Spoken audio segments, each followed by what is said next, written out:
Houthi kembali menyerang 2 kapal tanker minyak di Laut Merah pada Senin 2 September pagi. Padahal salah satu kapal tersebut sedang mengangkut 2 juta barel minyak. Dikutip dari The Times of Israel, juru bicara Houthi Brigadir Jenderal Yahya Saree mengkonfirmasi serangan tersebut. Saree mengaku Houthi bertanggung jawab atas serangan 2 kapal minyak di Laut Merah. Hal senada disampaikan oleh Komando Pusat Amerika Serikat atau CENTCOM.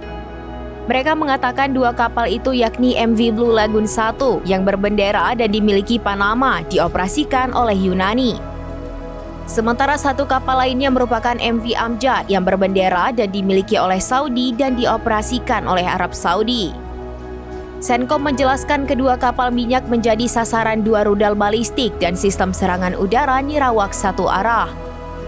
Dilaporkan MV Amjad membawa sekitar 2 juta barel minyak. Angka ini hampir 2 kali lipat jumlah yang ada di kapal tanker minyak Yunani yang terbakar di Laut Merah sejak 23 Agustus silam.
Download Tribun X sekarang, menghadirkan lokal menjadi Indonesia.